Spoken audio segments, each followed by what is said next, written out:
Just came off the field, had a good practice here on Tuesday. Got our sights on Minnesota. They're a really good team. I think they played Ohio State really well. I know they probably felt that they didn't play as well last week, but I'm sure they'll be working on getting some things fixed, just like from our standpoint as well. You know, just coming off of the Texas A&M game, and our team played hard. I thought we fought toe-to-toe pretty well. The bottom line, we weren't able to finish the game the way that we need to, but I think with a young team, we'll get a chance to learn from that experience and build on it and get ourselves to move forward how to, play a game when you're in that type of magnitude of being able to finish. But I did felt, from the body of work, I felt our defense played really well. They kept us in the game. Offensively, we have to be able to find more opportunities to score some points and to convert some third downs and get some continuity there. We'll work on those things in great detail this week. I think all of our players understand it. They've all seen the tape, and they know there's a number of things in a lot of areas we need to continue to improve on, and we had it with a really good start of the week with this Tuesday practice. So I'm ready to go. Curtis is ready to go. Karl, your AD has been pretty aggressive in future scheduling, and that includes this year. Starting last week, 11 straight Power 5 opponents. Not a lot of schools do that. What's your feeling on the aggressiveness of the scheduling at CU and the challenges you guys face with all those Power 5 teams? I'm in favor of it, particularly when this alliance kicks in.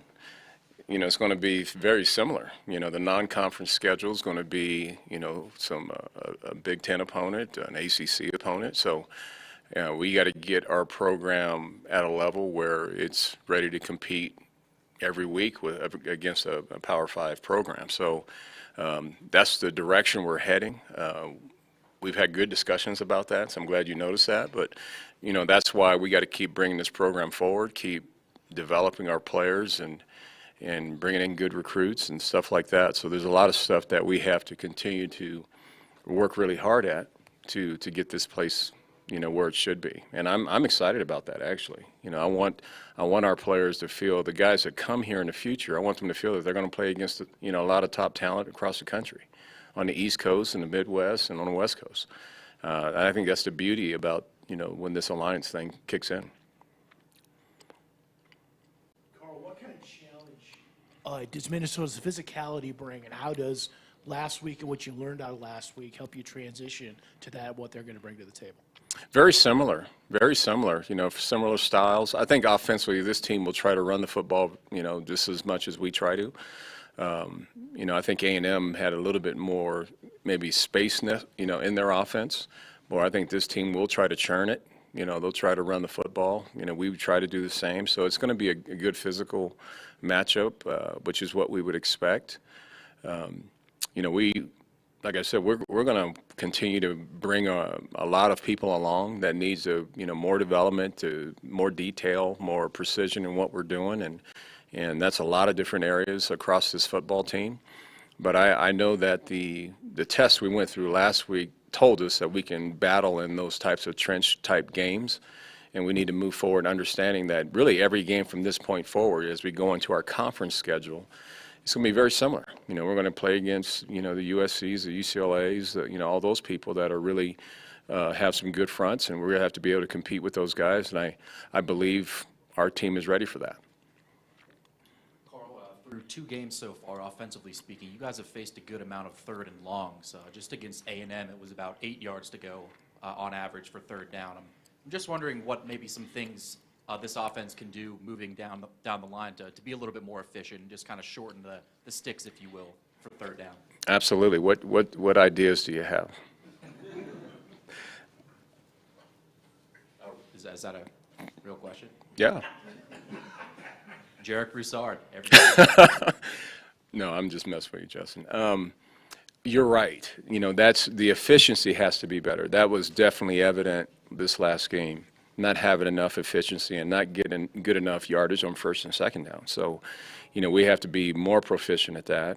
That's something that's definitely an issue we need to address, and it's part of the many of things that we're addressing.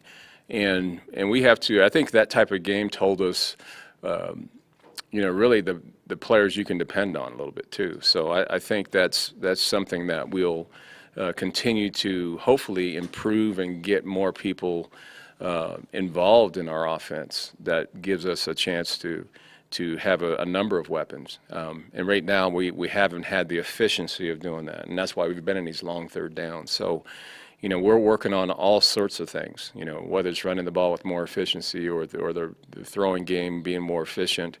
And that was probably the one area that needed more efficiency of anything was the throwing game. And we got to continue to work on that. We know we have a young quarterback. Everybody knows that. So, it's challenging, with young quarterbacks, bringing them along. But Brendan is capable, very capable, and we have to give him, the reps and the confidence each and every week that he's making progress each and every week. Hi, Coach. Was hoping for updates on Terence. We saw him have to go back to the sidelines a couple times against A&M, and Chris Miller also didn't play against A&M. Any updates there? Both of them practiced today. They just have some soft tissue injuries right now that we're trying to nurse them through. Terence is a big old tough kid, and he keeps going in and out. But he's a little nicked up, but we expect he's going to be ready to go. And the same thing with Chris. Chris, he had a little bit of a soft tissue injury that he couldn't really. In his position, he needs to be able to run fast, right? So it's hard for him to play in a game like that when he's not full speed. But he's made a lot of progress this week. He's practiced today, so we expect him to be back and ready this week. Yes, ma'am. Could you elaborate a bit on the development of a second-string quarterback and how that's going, and also the possibility of that player coming in at times just to keep Brendan from getting too beat up? Yeah, that's you're a head coach right there. Those are the things that I usually am concerned of, because we're not real deep at that position. Everybody knows that. And so whenever Brendan does have the ball and he's running down the field, you're always concerned about that hit, right? So, but he's been taking care of himself pretty well. Drew Carter is a really good up-and-coming talent. We want him to have more experience playing, just like we did in the first game. But to do that, we have to be what Justin just said. We have to be more efficient offensively, and be in control of some of these games so we feel comfortable to put him in. But we would love for him to get more experience, just because there's nothing at that position that really is going to help that position grow is really playing at this level and going against the college defense and how fast it is out there and how fast they have to digest information and performance. So we're trying to do all those things. It's just we haven't had a chance to do that this past game because of how close it was. But we do feel that Drew has a lot of potential, and we want him to get some experience. We really do. How has his development been in practice? Really good. Really good. I mean, if you see him now compared to where he started, he used to start out for practice in the 7-on-7 drill where the primary read was over there, but he started over here. So now he knows where it is, so it's stuff that he's made. He's made a lot of progress, in what he does. But that's a tough position to play. That's why, in the NFL, the quarterbacks make all the money, right? Because they have to handle a lot of information. And the same thing in the college level is that you still have to handle a lot of information, and it just takes some time for that position to grow as fast as we would want it. But he is making really good progress. I'm excited about his future. I really am. Coach, did you do anything different with the early start? Thank goodness we're a morning program. We practice in the morning, so a lot of the times, we're here in meetings by 7 o'clock, and we're on the field practicing by 9:15, 9:30. So we're a morning program, so it shouldn't affect us all that much. I would be more concerned if we were always an afternoon practice team and all of a sudden we have an 11 o'clock game. That would kind of throw the schedule off some. So I think we're going to be fine with that. This team is interesting right now. We had that night game, the first game of the year, right? And so we're in a hotel all day, right, on Saturday. Wait until this night game. Well, 60% of the team was up at breakfast at 6:30. And I'm like, well, why aren't you sleeping? But because they're used to getting up. So I'm just proving that point to you is that we're a morning program, and that's how we've been built. So I don't think it's going to affect us as much as people would think. Carl, to piggyback on the question before last, is the concern about the marathon, not a sprint with Brandon, handcuff what you want to call or what you want to do with him in the run game? Because that seemed to be so effective in the first half when you could mix that up and do the zone read stuff. And two, how is Jarek, given he took a shot and you want to get him full go for this week too? Yeah, he's fine. He was at practice today, so he's fine, and Brendan's fine too.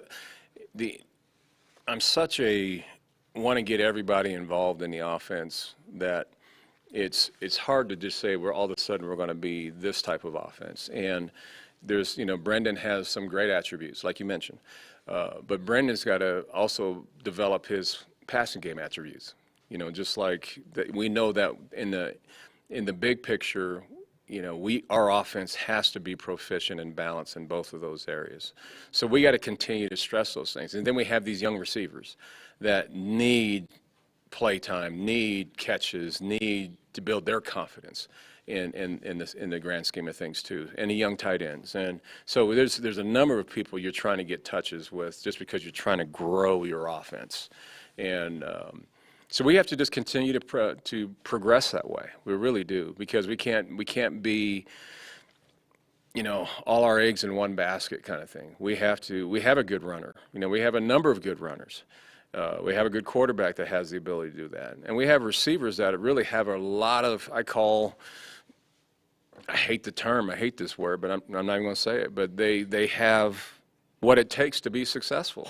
But they need that experience. They need to continue to grow and mature and develop. Back at Minnesota, are there any players or position groups that have stood out to you so far looking at them?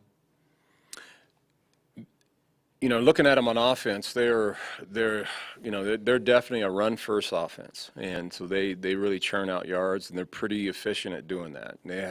I know they missed they had their starter get hurt in the first game after 170-something yards, and then the backup came in and played well, and then he played well in this game against the Miami of Ohio and had 170-something yards. So they're really proficient at running the ball. They use a lot of tackles to play the tight end positions.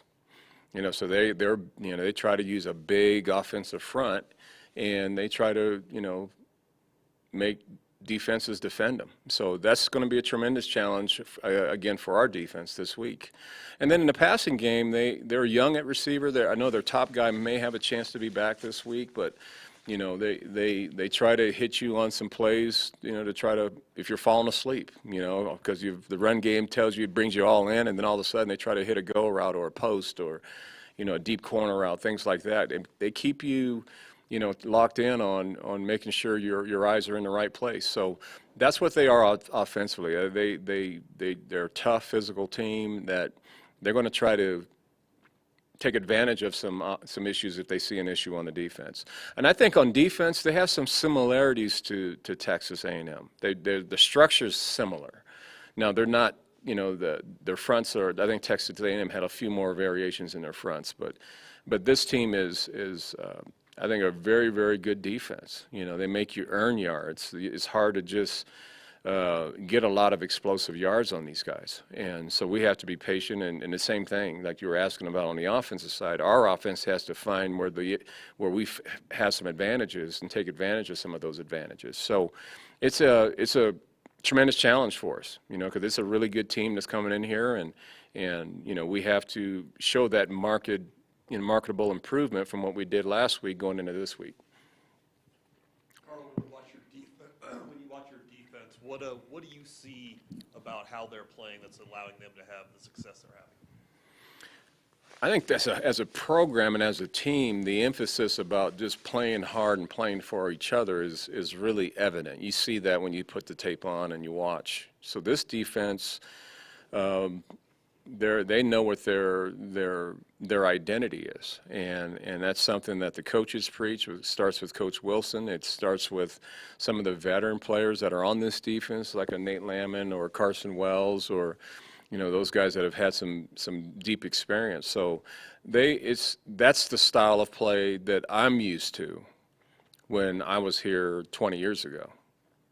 And that's the style of play that I will continue to stress as long as I'm here, is to play a really aggressive, tough edge defense and make you earn everything you get. And hopefully, in time we'll be generating a lot of turnovers so that our offense get more chances with the football. So that's the goal. Karl, with Brendan, you mentioned room for improvement in the passing game, but we haven't seen a lot of reckless turnovers. He doesn't seem to be forcing the ball. In general, have you been pleased with his decision-making back there? I have been, and I'm glad you brought that up, because he has not been reckless with the football. I know the one interception he had was a missed protection, right? He didn't see it. He was blindside. He was throwing left, and the guy hit him on this side. The ball gets kind of fluffed up in the air, and it goes to a defensive lineman. So it really wasn't his fault. But you're right. He has been taking care of the football. He hasn't been just erratically just throwing passes to the other team. And that's a really, really great trait for a quarterback. Now, on the other side of it, too, you want a guy that does take some chances and believes in his receivers and will put the ball in the right spot at the right time. Those are the things that he has to continue to develop, too. But he is definitely doing some of the things very, very well, like you're saying, taking care of the football. But the other part is that he still has to grow and have his anticipation be faster. Karl, Cole Becker has had a couple of tough assignments to begin his college kicking career. The 53-yarder that went off the crossbar against UNC, and then I think the one he attempted against A&M was 46 or 47 yards. Have you had a chance maybe to just to talk to him, to check in and see how he's doing? And is his confidence something that you feel like you need to keep a pulse on, just after being a young guy and having missed his first couple of attempts? We did talk and had all of those discussions today in a fun way. And, what we did for him is that he has a tremendous leg. I have this whole team has a lot of confidence in this kid, because 55 yards is really not hard for this kid. But as you know, he's young. He was in two, pretty dynamic, his first field goal of the season as a freshman is a 53-yarder. How about that? It's not a 28-yarder or a 30-yarder, it's a 53-yarder. And he kind of hit it, he hit it a little bit low, and, he normally doesn't hit it that low. And, so I'm sure he was thinking about some things on that one. It was in line, but it hits the crossbar. Then the one last week, the 46-yarder, he just, his follow-through and his plant leg was just a little bit off. But we just had practice today, and we made him make 45 to 55-yard field goals, and he hit them all. Just because I feel like, instead of starting him at the 20-yard mark, which is what we normally do when we get into our field goal period, I said, let's just start him back deep. So he's used to doing that. And I told him, this is what I told him, Jess. I said, you have plenty of leg with 3/4 of your stroke to hit a 55-yarder. So just line it up, swing easy, and just let the ball work. And he hit them all today. So he's going to be a really good player. I mean, a really good player. But yes, he's had a couple of, tough situations that he didn't hit, but I'm very confident. This whole team is very confident in Cole, because they see him every day and how he kicks, and he's a tremendous talent. Karl, in your position, how do you balance being a mentor to young men and wanting them to learn from mistakes and wanting to do what's best for the football team? And obviously I'm asking about Levante. And how many more chances do you give a player that has repeatedly made some mistakes? Yeah, part of my culture, our culture we're building here, is that we are in the education business. We are into helping men mature to become great young men, very respectful men. And so there is going to be the ebbs and flows of guys are getting their wrists slapped, when they're making mistakes, or they get a suspension, things like that. And so my job is still, the bottom line is when they're done in school here and they're done with their eligibility and they're moving on to whatever is the next level or professional in the career from a business standpoint, is for them to be fully functional as humans and understanding tough moments and understanding that life's not fair. You know, I do use that phrase a lot. Man, don't ever think that life's going to be easy. It's not going to be fair. You're going to have hurdles and obstacles and things you're going to have to navigate. It's all going to be your mental approach to how you're going to overcome those things. So, you know, those are the things that we do. So I'm not in the business of really trying to get people out of here. But there's a certain point, though, that if they're just not learning and they've done it, you know, 3 or 4 or 5 times, and there's got to be that you know, we got to go. But the things that I do basically is to give guys second chances, help them grow and mature as young men, and then hopefully they learn from some of those mistakes that they've made. You know, just like when I was a young kid there, you know, a young man their age. So it's tough. There's tough pills to swallow because I will not jeopardize how we run our program. I don't care who you are. It might be a starter. It might be an All-American that gets in trouble if something happens. Guess what? He's going to pay the penalty. And every one of these players know what those issues are. And so they get it. They understand it. And I don't think they want to be governed any differently, to be honest with you. So, and that's part of the reason why I think our program is moving forward, is that I'm completely honest with these guys. And they know that if I say something, it's golden. It's something that's the truth, or it's at least the truth from my perspective. But I don't say that I know everything, though. You know, and I'll tell them that, hey, I don't know everything, but these are the things I know, and this is how we're going to handle things, and this is how we're going to deal with those things. But these guys they're great. I get up every morning excited about each day just being with this team because they're good young men that have great aspirations, and they want it on the football field, but it's also what they want in life. So I know it was a long answer, but since you asked it, I thought I'd give you a little bit of the why.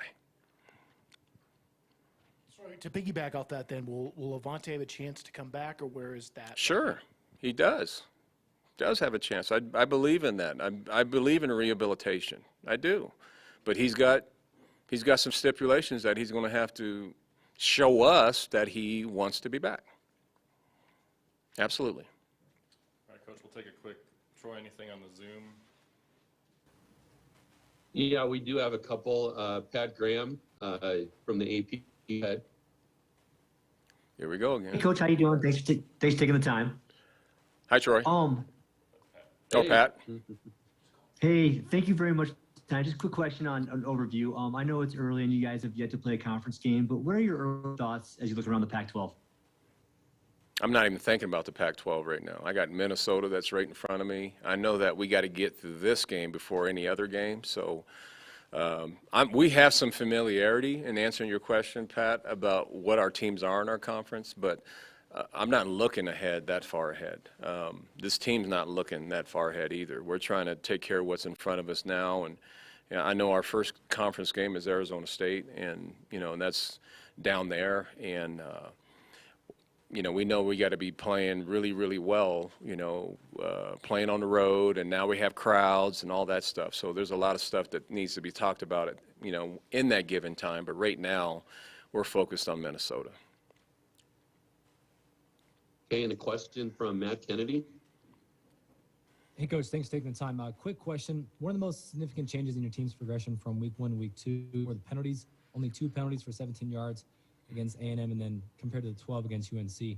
From your perspective, how well is your team responding in coaching to improve in other areas besides penalties that you talked about more on Saturday, and where your team wants to be by the end of the year? That's a great question, Matt, because that's what I love about this team. They respond to anything that we do that hasn't been well. They fixed it. I know penalties was the biggest issue in the first game, and guess what? We played a higher caliber of opponent, and we played smarter. So that was huge, you know, to reduce those things. And then I think they're at the point where, because of moments in this game, and usually when you're playing against a really good team and you're in a game and it's a fourth quarter type of game where you need to finish, you know, we're going to learn quite a bit about that part. You know, we can stand toe-to-toe, but is to finish and take advantage of situations we have to be better at. I think we all understand it, and that's what's great about this team. They respond and see it, and they react to it. and they're ready to move forward on doing those things. So we had a great Tuesday practice today, and they're just very responsive to everything that we talk to them about, because they see it, they understand what we're trying to do, and then they just go to work. So that's what I love about this football team. Anything else from the Zoom? Anything else from anyone on the Zoom? Okay. All Thanks, right. Curtis. Coach. Thanks, Coach. Thank you. Appreciate the time. Appreciate it.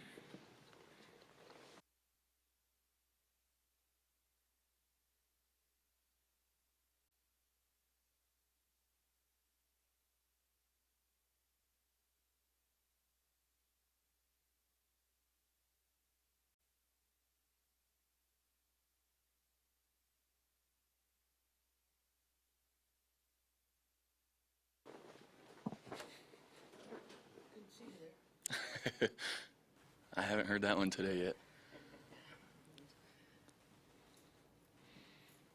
All right, any questions for Brady Russell?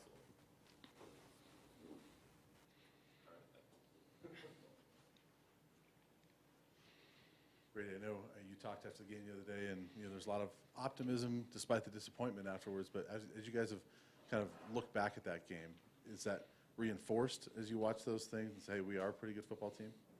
Yes, sir, absolutely. I moved on pretty quick. Sunday I was watching them, and then after that I forgot about the game.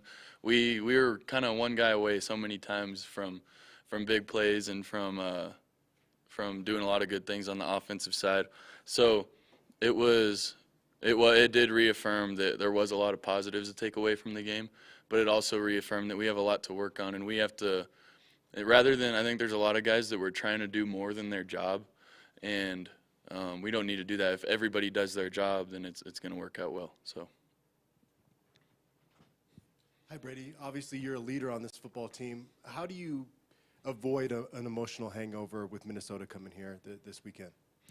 One thing I try to do, and I try to do this every day, but I come out with so much energy, and I try to get the guys around me fired up every day for practice, like it's the first day of fall camp, or like it's the first game, or like if we were playing A&M. I want to have the same exact energy on a Tuesday practice and the same intensity and the same focus. And this Tuesday was much better than last Tuesday, so hopefully that's a reflection of what's to come this weekend.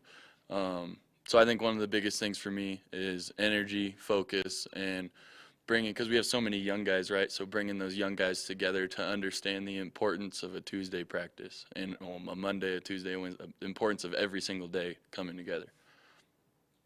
Brady, you probably spoke for a lot of guys on the offense after the A&M game, just saying how the disappointment you guys were feeling, just not being able to put points on the board, especially with how hard the defense was playing, keeping you guys in the game. Just what does that do for you guys motivation-wise looking ahead to Minnesota? Just you guys as an offense really wanting to go out there and just match what this defense has been able to do and go out and score a lot of points? It's very motivating because we don't want to ever put our defense in a situation like that again. So as I said, this Tuesday was much better than last Tuesday, so you could see the intensity rise and the focus and the level of play from our guys because we want to be able to match the defense. And if we can match the defense, we marry those two up, and it can be dangerous. So because we know what we're capable of on offense, we just need to put the pieces together to do what we're capable of. Because it's kind of like Coach hates that word potential. Our potential's so high, but if you can't reach it, then why does that matter? So we need to find a way to reach our potential and strive to be great all the time. Matt, the passing games obviously struggled a little bit here out of the gates. Was that surprising to you guys, or has that been something you've been fighting maybe all during camp? I'm wondering where your confidence level was coming out of camp, and now that you've struggled out of the gates, has that been surprising? It has surprised me. I think our passing game looked awesome in camp, and it's looked good in practice too. There's just been miscues here and there that haven't lined up, so we've had a great pass game so far, actually in games. But I still have all the confidence in the world in Brendan and what he can do. I have confidence in the O-line. I have confidence in myself and the tight ends to protect Brendan when he's back in the pocket. So I think that's something that'll come along, but it's also something that we want to be able to rely on our run game because, last year it was so good. This year it should be the same way. We want to be able to control the game with the run So it might seem like our pass offense is struggling when in reality it's because we can rely so heavily on the run game as well, which I think is important for a young quarterback. So.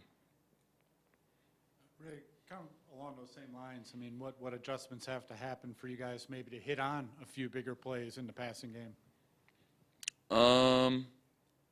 I think the biggest thing would be holding up in protection because you can't, I mean, with a young quarterback especially, I know I've said that a couple times, but you can't have guys in his face right away, and he needs to be able to look downfield. He can't be looking down at the O-line making sure they're blocking their dudes. He needs to be able to feel safe. He needs to feel protected by the people up front so he can keep his eyes down there and he can make throws. And receivers can make plays and tight ends can make plays and backs can make plays. He has to be able to be looking down there instead of looking at the people that are in his face. So I think the biggest area we need to improve is our protection so that we give Brendan the capability to make those throws.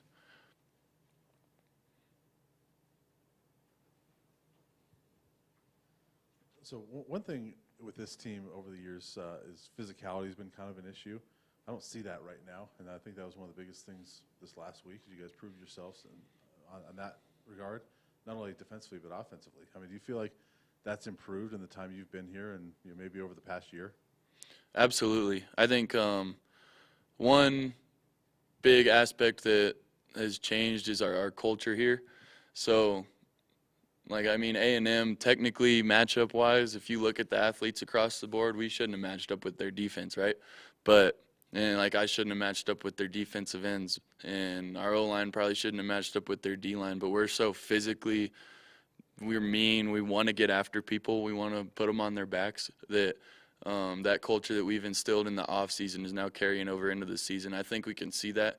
And I think we can do a better job than we're doing right now of it also, but you can see the results of that culture flip and how people aren't coming out timid like, oh my gosh, this is number 5 A&M. We came out the gates running, so we were excited to have a big opponent like that. But yeah, that it's a culture change for sure. I think that's the biggest thing. Have you? Hey, Brady. What you were just talking about with blocking in the pocket. At the same time, do you have to be wary that Brendan might take off and then pull off to go block downfield? That's not really a concern. You can kind of feel when you're pass blocking, if your person starts to try to move a certain way, you can feel and you need to start working with them, whether you need to work out down for a check down, whether you should go downfield and start running. You can feel what's going on back there. That's not really a huge concern because I'm confident that he'll step up and make throws when he needs to and when he has the room to do so. We're talking about that culture change on offense. Have you seen a culture change on the defense? I mean, for 2.5, 3 quarters, I mean, A&M really couldn't do anything against them the other day. So talk about what you see out of the defense. Absolutely. I think one of the big things we've kind of been missing since I've ever been here is some older leadership, and that's on either side of the ball. So now with Nate back there and Carson and T. Lang and Mackay, like there's people on every level that are leading their position groups and the defense as a whole. So leadership makes a big difference when your players are holding each other accountable and they're pushing each other to be great rather than just having a bunch of young guys that are listening to their coaches yell at them, but they have a reason to want to be great because their teammates, they know those older guys are counting on them and the older guys know the younger guys are counting on them to look up to, if that makes sense. So I think leadership's a big change, and the defense absolutely has that. So. Do they play mean as well? Oh, absolutely. Did you watch them on Saturday? We'll just flip over to the Zoom here. Troy, any questions? I'm not seeing any at this moment. If anybody's got anything, please raise your hand or let us know. Doesn't look like we do. All right, we'll call it. Thanks, Brady. Appreciate the time. All righty. Appreciate it.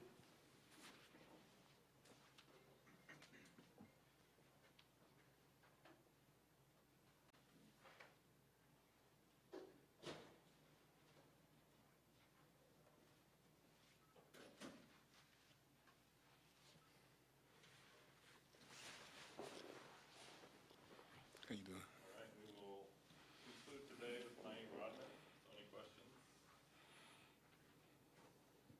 slowly going to Brian. Well, just kind of going off what Brady was talking about there at the end, can you talk about the the toughness that this defense showed against Texas A&M, but also against UNC, and just kind of that culture shift you've seen in the time you've been here? I mean, it was a culture we tried to create during spring ball, and then we just carried on to fall camp, and I think it's part of us now. I think we've, instilled it in ourselves, and we know we can be one of the most physical teams anybody plays against every time they go against us. Naeem, what's been the vibe in the locker room just within the team since Saturday's game? I feel like the vibe is that it made everybody closer, and then it kind of taught us to, like, we got to push each other, and then we also got to it pushed our leadership to kind of let us know that we got to reset, we got to learn from this, and then we just got to build on it.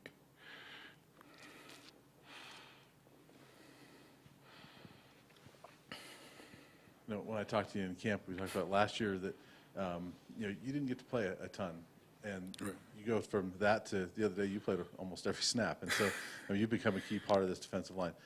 Talk about your growth a little bit, and how much does it mean to you to see that your coaches now trust you to put you on there almost every snap? It means a lot. It took a lot of work, and it's finally paying off. But I'm not where I want to be at, and I hope to get there soon. Yeah.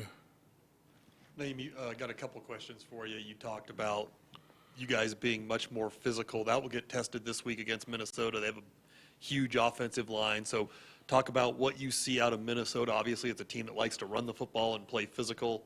Seems like heads are going to clash. Yeah, the physicality is there, and that running back, they got good running backs, and they're not going to go down. So we just got to learn what we've been trying to instill is that all hats to the ball. Everybody is swarm and punish. That's the type of mentality our defense has to have.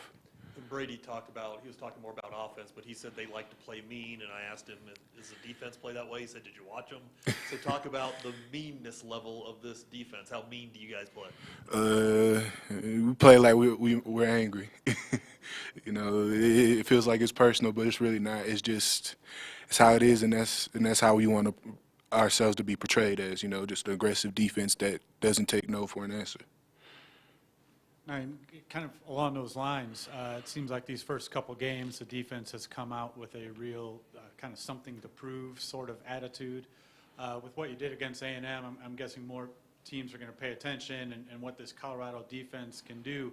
Are you expecting, opponents maybe to now ratchet up the intensity a little bit more against you guys, and how do you make sure you match that going forward?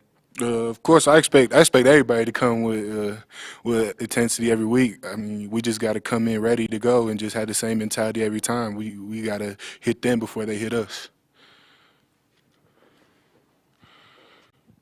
So I was looking at like the team stats on the NCAA this year or this week, and I saw you guys were the 5th ranked scoring defense in the nation, giving up 8.5 points a game. And then I started looking at the teams below you, and I saw that Alabama was 30th. So when you hear that you guys are ranked 25 spots ahead of a school like Alabama, I know it's early, I know it's only 2 games, but just your thoughts on that. I feel like 5's not good enough. We got to keep getting to the top.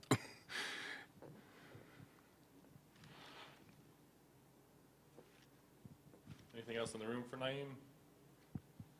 All right, Troy, anything on the Zoom?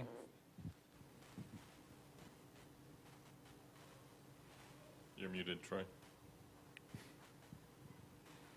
Sorry about that. No, I'm not seeing anything. All right, thanks, Naeem. Appreciate the time. Thanks, everybody.